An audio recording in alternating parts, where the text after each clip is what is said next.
Como el último de los 11 hermanos de una familia humilde en Guayaquil, Ecuador, tuvo que trabajar desde muy joven para continuar con sus estudios. De adolescente comenzó como un auxiliar de cobranzas en una casa de bolsas y a los 21 años de edad fundó una constructora junto a uno de sus hermanos. Antes de los 30 ya era el presidente ejecutivo de una entidad financiera, Finasur, empresa que luego se fusionó con el Banco de Guayaquil, uno de los más importantes del país, y desde 1994 hasta el mes pasado fue su presidente ejecutivo. Fue además gobernador designado de la provincia de Guayas y luego ministro de Economía, aunque renunció un mes después. Bajo el gobierno de Lucio Gutiérrez se desempeñó como embajador itinerante. Es conocido por emprender la iniciativa Banco del Barrio y recientemente publicó el libro Cartas a mis hijos. Guillermo Lasso Mendoza por toda esta hora de Cala en el aire ya.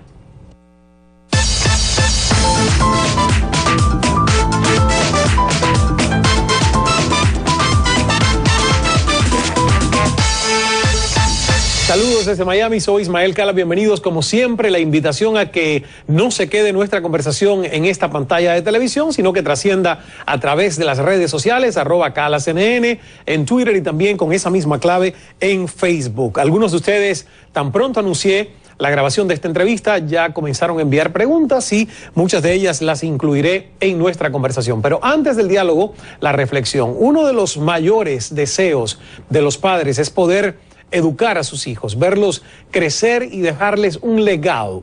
A pesar de todas las dificultades económicas que algunos puedan padecer, la gran mayoría no desiste en buscar mejorar su condición para mostrarles a sus hijos el camino de la superación. Lo hemos visto en películas como La búsqueda de la felicidad, The Pursuit of Happiness, con el actor Will Smith, una historia basada en las memorias de un multimillonario que antes de llegar al éxito atraviesa penurias junto a su hijo. Se quedó desempleado, sin casa, sin esposa, porque ésta lo abandonó. Pero su fuerza, su perseverancia y sobre todo su motivación por darle a su hijo una vida digna fueron los factores que lo llevaron al éxito.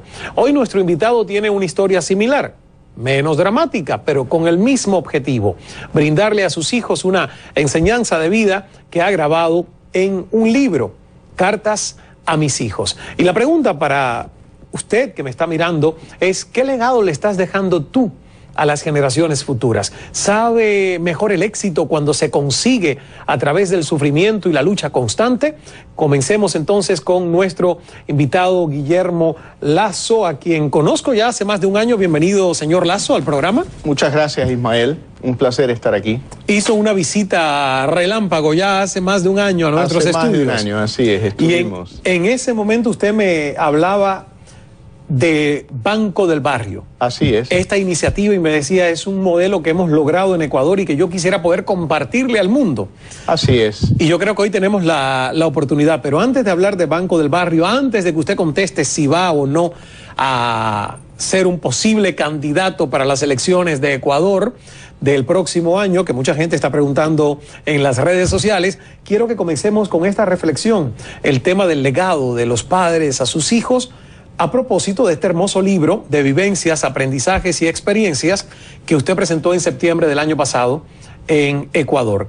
Cartas a mis hijos. ¿Por qué escribir el libro, Guillermo? Ismael, precisamente por eso, por un legado a mis hijos y a través de mis hijos a los jóvenes del Ecuador, diciéndoles: si yo pude, ustedes también pueden. El Ecuador es un país de oportunidades donde, si nos lo proponemos como yo me lo propuse, es posible alcanzar los sueños más difíciles. Es una familia que describes en el libro como una familia, bueno, numerosa y humilde.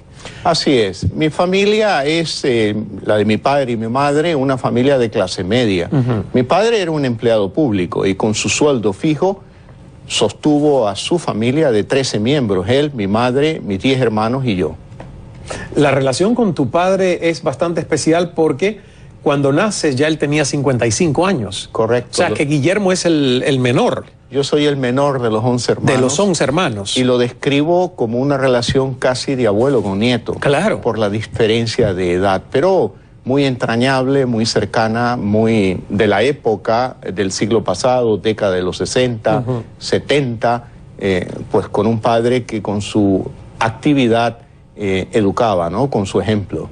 Hablas acá en esta página, la página 7, justo cuando hablas de tu padre, que de las huellas, ¿no?, que quedan en uno y en la sociedad. Y dices, muchos de los males que hoy nos aquejan en Ecuador nacen en la ausencia de principios, de escrúpulos, de responsabilidad, de un falso pragmatismo que solo esconde justificaciones para la banalidad y las acciones en conveniencia propia. Mi padre y mi madre nos educaron a todos sus hijos dentro o bajo el marco de un conjunto de principios y valores y muy estrictos, muy en un seguimiento constante y permanente y muy preocupados sobre nuestro futuro. Probablemente en lo económico había escasez, en amor y principios abundancia en mi familia. ¿Cuáles son, digamos, las lecciones de principios y valores que a través de su familia usted quisiera que todo el Ecuador o todo el mundo tuviese? En primer, el esfuerzo, la dedicación al trabajo, el comprender que uno debe de asumir el destino de su vida en sus propias manos, que nadie hace por uno mejor las cosas que uno mismo y que, sin duda alguna, son dos lecciones que me han servido durante toda la vida y que yo se las traslado a mis hijos y por medio de ello a los jóvenes del Ecuador y a quienes quieran leer mi libro. Hablando, por ejemplo, de su familia, hoy ya no es la historia presente de Guillermo Lazo, que justamente era la primera línea cuando yo comenzaba el programa. Es un hombre que se ha dedicado a multiplicar el dinero. Como empresario, como banquero, que ha sido por toda prácticamente su carrera profesional. Y yo digo, cuando uno puede tener esa posibilidad de haber a lo mejor tenido poco y haber multiplicado eso poco, ¿hay una diferencia en cómo se ve el dinero? En primer lugar, sobre la persona. Yo diría que en esencia soy exactamente la misma persona que era cuando vivía en la familia de mi padre. El dinero no lo cambia cuando uno tiene muy claro los principios y valores.